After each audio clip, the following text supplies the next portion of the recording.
Welcome back, everyone, to another day in the life of a military wife. Feeling burned out, exhausted, cynical, apathetic, or just not feeling the zest for life that you normally do? You're not alone. We've been there and we've done that, all of us. But you don't have to stay that way. And today I'm going to delve into self-care, what it is, how to make it happen, why it happens, and, how to prioritize yourself in an effective, healthy manner so that you can get out and live your life, because that's really what we want to do. I am your host, Sam Wolf, and this is Life of a Military Wife.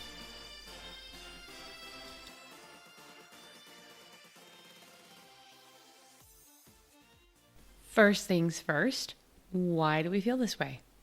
Why is it happening to us? There is a very real psychological condition called burnout, and it is something that exists in otherwise healthy people, and it was first identified in medical care workers, doctors specifically, back in the 70s, and it is characterized by exhaustion, particularly emotional exhaustion, depersonalization, or cynicism. And this includes diminished interests or feeling that you're outside looking in, that you're not really interacting or involved with what's going on around you. And this can happen to the best of us. It happens to all of us. And I really feel like we've all experienced this at some point in our lives because we've just not prioritized taking care of ourselves mentally and physically. And so I'm actually going to break that down. The categories I'm going to break it down into, I'll discuss in just a second, but basically what I want to share today are things that I've learned in my studies. I have a degree in family life science, and also things that I have learned from a friend of mine who is a therapist and a military spouse who did a wonderful self-care mini class for a bunch of military spouses before COVID. And the 4 categories I'm breaking it down to in this is physical, intellectual, social, and personal. And there's a reason, because self-care isn't just, eating your favorite food while binge watching a movie. You do that too much and you're not going to feel energized or ready to go. Too much of anything isn't going to be enough, and there's more to you than just your body. You really have so much more to who you are. So we have to really pay attention to all those different parts of who we are. And the first one I'm going to hit is physical. Physical well-being has a lot of components, and it's important that we're taking care of our bodies because it's the foundation for everything else. If our bodies aren't working right, then nothing else is going to really work very well. And one of those main components that I feel I have neglected many a time in my life and seen the adverse effects of firsthand is sleep. You need enough sleep. That is an absolute foundation for everything else. I cannot even begin to tell you how many times I have had a problem that I felt completely overwhelmed about, and I had to make a decision or figure something out or meet a deadline, and it was late at night, and I just was so exhausted. I wasn't thinking clearly, and the most effective thing I have ever done in that situation is go to bed. Getting a tight 8 hours will do so much for your mental and emotional and physical health. And it's really very simple. And oftentimes I think we think that if we're awake more, we'll get more done. But if you plan and prioritize getting your sleep, you will be far more effective in your waking hours than if you don't. That's just scientific. There's actually research on this, people. Look it up. The next thing is talking to your doctor, making sure that your health is where you think it needs to be and where it actually needs to be. I, so many years, put my health on the back burner, and I know a lot of moms who do this. I recently was talking with a friend of mine from high school who's a mom too, and she's like, yeah, it's about time I have to prioritize my health because at this point it's not going to get better on its own. And we've all been there, all done that. And I'm so proud of her. And for me, when I reached that point, it was talking to my doctor and figuring out what preventative care or what steps we could take to improve my overall health. And it has been amazing. Taking care of my health, prioritizing my health for the first time in my life has made the biggest difference. I can't even begin to imagine my life without the changes I've made. And it's allowed me to really live the way I want to live again. And so having a good relationship with your doctor is really key, because there might be things that you're not realizing or catching that are slipping. We all age, things change, our bodies need maintenance. They really do. Another thing that I just put in for fun, because it's something I enjoy, is a long bath. I think sometimes when we are getting ready in the morning, because I also put getting dressed up, I hate getting up early. I really don't like getting up early. And so getting up early to take a long shower or a long bath or really take my time getting ready before I wake the kids up seemed like such a waste. I would rather be sleeping or whatever. But actually taking the time to really get ready in the morning, to make my bed, to just, brush my teeth, put on some face cream, listen to, some music or whatever, actually helped me be happier when I woke my kids up. And then they tend to be happier because they have a happy mom waking them up instead of a cranky mom. And it really actually made my whole day better. So taking that little personal time in the morning to just really get yourself awake and in a good space, instead of literally turning off the alarm clock and then waking your kids up, makes a huge difference, or at least it does for me. Drinking enough water. Again, meeting our basic physical needs. It's fun to drink other things. It's fun. I know I have friends who like coffee or herb teas or soda, specifically soda. I know tons of people. And I've personally given a lot of those, almost all of them, up because I realized it cut into how much water I was drinking. And specifically, soda and some of those other things will actually negate your water intake. So not only does your body think it's getting liquids, like fluids that it needs, but it's not, because it's soda. It actually is, reversing the good that the water you drink does. So drinking enough water is huge. Our bodies are a lot of water. They really are. Next section is intellectual. Everyone has their own way of stretching themselves intellectually, whether it be puzzles, Sudokus, crosswords, those intricate coloring books, reading a book, just picking up a book, a novel, something. I remember how I felt when I became a military spouse and a mom. I had got a degree and received a really good education, and all of a sudden I was at home with little kids all day, and I felt like my brain was turning to mush. I just did not feel challenged intellectually. And I remember complaining to my husband about this, and he tried to suggest that I could go back to school or take college classes or different things. And honestly, I didn't feel right doing that. It just felt overwhelming to even consider going back and getting my master's at that time.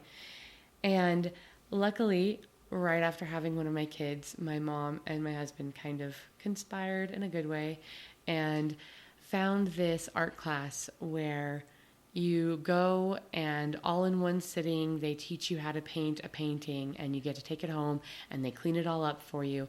And it was so much fun. My mom and I did it, and I ended up doing a lot more on my own. And I really enjoyed it. It was a way to get away, to feel like I was being creative and stretching myself and learning some new techniques that I didn't know. And getting to socialize if I wanted to, and getting to just be in my own little bubble if I wanted to. And I'm so grateful for that experience. So go, like, take one of those painting classes, or go to a museum, or, read a book for fun, or read a book that isn't for fun. I mean, novel. Every now and then, the nerd that I am will pick up one of my old college textbooks, and I have a lot of fun reading some of them. But then at the same time, there's books that I've always wanted to read, and I'm finally getting around to it. War and Peace is the one I'm reading right now, and it is not an easy read for me.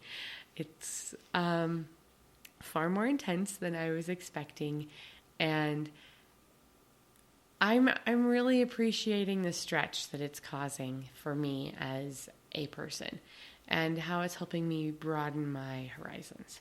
So yeah, stretch yourself intellectually, grow and develop. Make sure you're using your brains, because our day-to-day routines can get really monotonous and Groundhog Day-like between work and household chores and family stuff, that we need to just stretch ourselves and challenge ourselves. Okay, well, the next one is social. And I know you're probably thinking, oh my goodness, Sam, but I'm an introvert. I don't want to socialize. It'll stress me out. Well, if you're an introvert, yeah, that might seem like it's going to stress you out. But we're humans. Humans need interaction. And you know what? If people stress you out, I have some really great friends that their favorite thing is spending time with their pets. There's other ways of socializing. But anyway, socializing is really actually very important for ourselves. And socializing can take lots of different forms. This last year, we've all had to get really creative with how we socialize. But calling a friend, texting, having a night out. I love girls' nights. And I've had lots of different groups of friends in all the different places we've been stationed. And girls' nights have looked very different in every place. And that's fine. Just find someone, and here's a way to bundle. Here's a way to, two birds with one stone. Find a friend and talk while you go for a walk. That way you're out in the great outdoors, you're getting some physical exercise, taking care of your body, but you're getting that social interaction. Another option is volunteering. I have volunteered at lots of different places, and it's a great way to meet people and learn new things and gain skills. And I've enjoyed it, and there's just so many places that you can volunteer at. Going to a play or a concert, again, there's been limitations, but those are thankfully going away. And I really enjoyed those forms of social interaction. So maybe you're an introvert and you don't really want to go to a party or have a girls' night, but maybe there is a local high school putting on an orchestra concert, and you can just go and listen to the music. Or a community college that has a play on, and you can go and just, enjoy the play. Be around people, but have no pressure to interact. Like I was mentioning with that art class, those art classes, sometimes I'd go with a friend, sometimes I'd interact with the people around me, and sometimes I wouldn't talk to anyone, and I'd be in my own little zone doing my artwork. And that's fine. Whatever works for you. Just make sure you're including yourself with people, that you're not isolating yourself in your house. Getting out is really important for getting out of that funk. Last area, which is personal or mental. I wanted to save this one for last because there's a lot that I really wanted to talk about. And I just, really wanted to spend some quality time on this one. And I feel like oftentimes we are sometimes our worst enemies, that we are more critical of ourselves than we are of others. and we compare our biggest struggles to others' greatest successes. And I'm a good cook. I'm a fairly decent baker. I'm fine. I'm perfectly adequate. And there are some things I excel at in that and things I don't. And I know that there's been times I've compared myself to other women who are these seemingly perfect moms who have these like amazing made from scratch meals every day. Just give yourself a break. It's all right. Your kids are not going to die if occasionally they have a corn dog or you have mac and cheese and chicken nuggets. Make sure they're getting their veggies too. But there are times you need to give yourself a break. And that's where I'm going to lean into my first suggestion. So the first recommendation is affirmations. I love affirmations. I discovered them in college thanks to a really wonderful mentor I had from my church. And I was serving as a missionary for my church, and he was in charge of the missionaries in the area where I was working, and made it a priority to teach us about affirmations, and we needed to write affirmations and use them. And affirmations have really helped me out a lot. And if you don't know what an affirmation is, it's a positive statement in the first person. And one of my favorite affirmations is I can do hard things, because it's true. I can do hard things. I actually got that affirmation from a professor. But it's important to remind ourselves of those positive first-person statements that we are able to accomplish stuff. Next is prayer or meditation. I'm a religious person. I believe in the power of prayer. I have a lot of friends who are not as religious, but they do use meditation as a way to calm their emotions and to gain peace in their lives. And there's a huge benefit to those. Another is calling a friend. Again, bundle right there. You can socialize and help yourself mentally process and work through things that you're dealing with. Therapy is a blessing. You know what?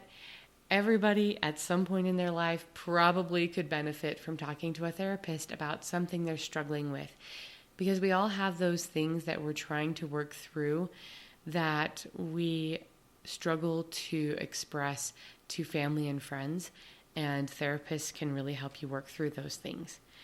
And the last ones that I'm going to focus on are grounding and mindfulness. And this is going back to that mini class that my friend who was a military spouse and therapist taught.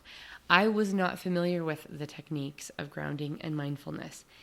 Grounding, there are two different, and this I got from some research I did myself, and the links will be included. But there's calming grounding and activating grounding, evidently. And calming grounding is like taking deep breaths, feeling your feet on the ground, just slowing yourself down and like recognizing your connection with your environment. Now, she talked about the 5-second breaths in and out. So like breathing in, holding it 5 seconds, and then breathing out, and kind of making like a circular, like pattern, almost motion image in your head. I'm not explaining this very well.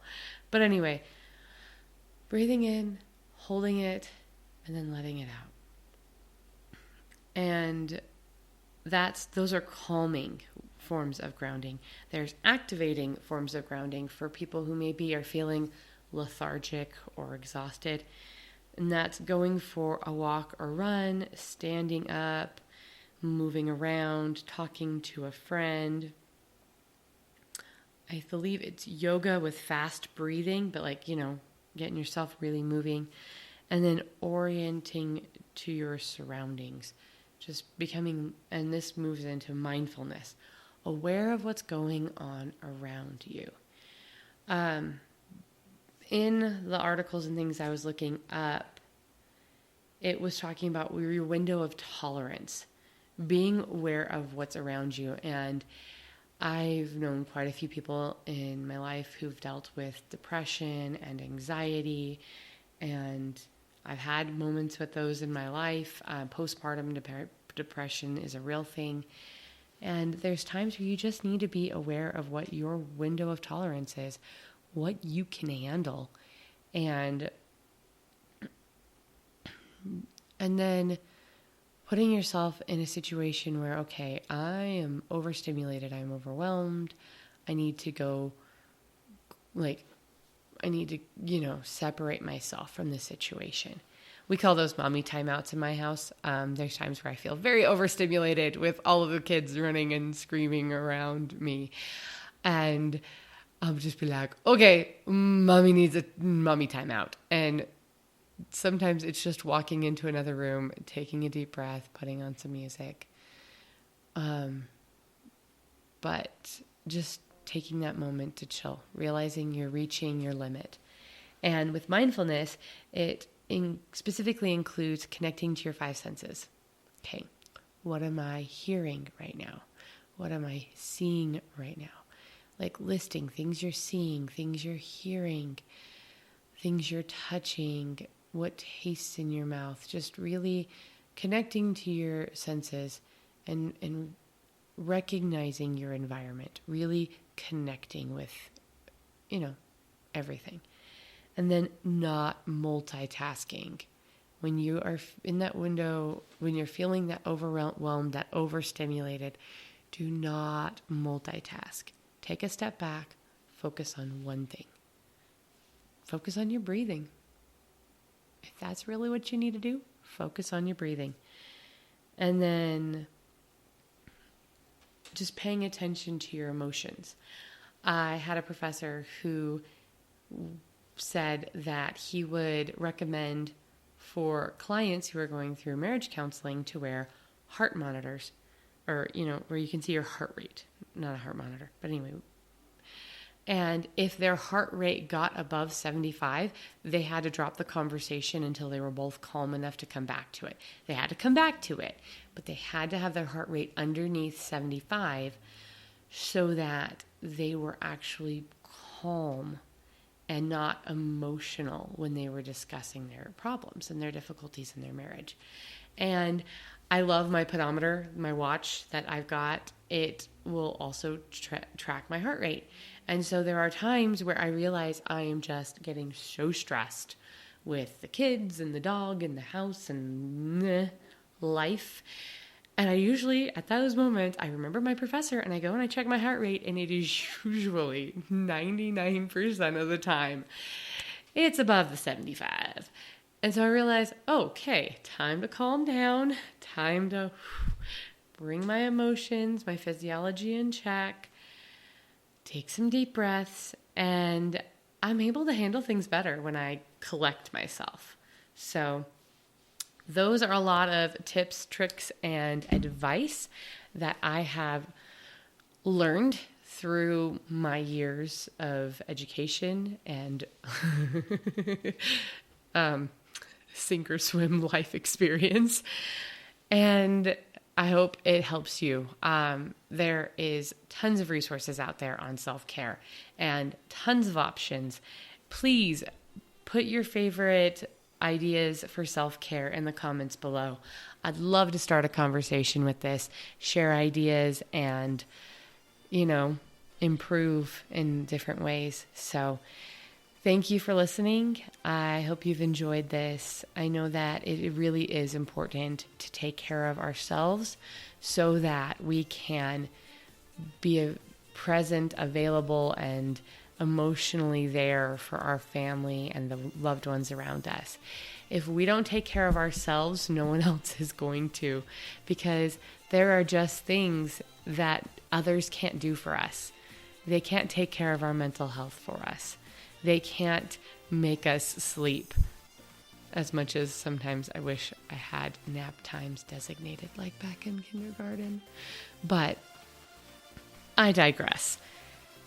I hope that self-care is something that will be prioritized in your life going forward.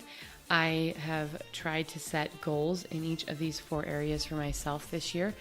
And I believe in goals, not resolutions, because goals are something you're going to work towards and you're not pressured to be perfect at right away.